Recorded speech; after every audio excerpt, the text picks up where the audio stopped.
Hello, I'm Eliyahu.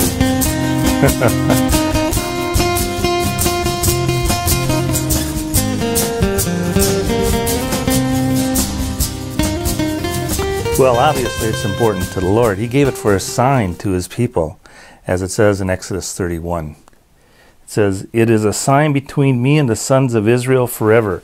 For in 6 days the Lord made the heavens and the earth, but on the seventh day he ceased from his labor and was refreshed." And when he had finished speaking with them upon Mount Sinai, he gave Moses the 2 tablets of the testimony, tablets of stone written by the finger of God. So they're written in the actual 10 Commandments. So they are part of the Big Ten. But it was actually given to Israel before the 10 Commandments were given. It was given while they were still in the desert, in the wilderness, as they left Egypt. These slaves who were born in slavery in Egypt were given a day of rest, a day of peace, when they could talk to God, see God, be with God, live the life that God had them to live in just rest and let him take care of them. And of course, more globally than just that, God created the earth in 7 days, and it was on the 7th day that he told his people to rest, way back in Genesis chapter 2. So that day was given also as a day for his people to spend with him. And it sort of pictures the whole course of human history. Everything that the Bible covers 7 days of creation, if we understand that a day is as 1,000 years, as Peter quotes out of the Psalm. The 6 days of creation are a picture of the 6,000 years of life in this kingdom of the adversary of God.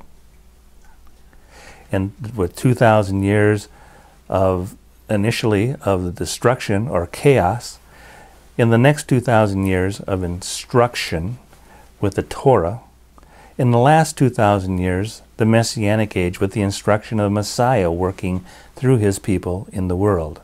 In the last 1,000 years is when the Messiah comes and reigns on the face of the earth, and everyone will live as Messiah has instructed us to live in this kingdom. Okay, so the 7th day of that creation week then is actually a picture of that Messianic reign of Messiah at the 7,000 years after life in this world. And we go into the millennial kingdom where we live with Messiah for 1,000 years. And he lives and reigns at that time. And we live out a life the way life was always meant to be lived on this world.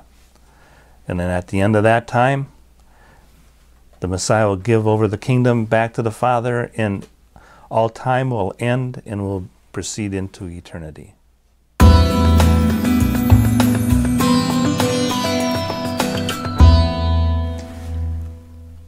And as far as the Sabbath being important to God, he tells Moses this in Exodus 31:12. He says, "The Lord spoke to Moses, saying, But as for you, speak to the sons of Israel, saying, You shall surely observe my Sabbaths, for this is a sign between me and you throughout your generations, that you may know that I am the Lord who sanctifies you.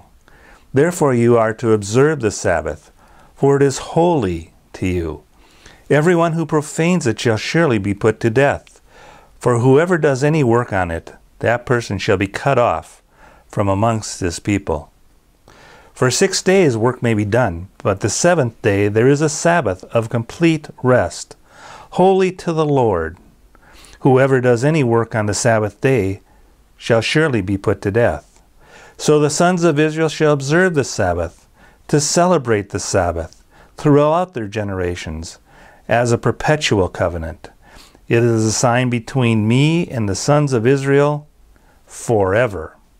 For in 6 days the Lord made the heavens and the earth, but on the 7th day he ceased from his labor and was refreshed."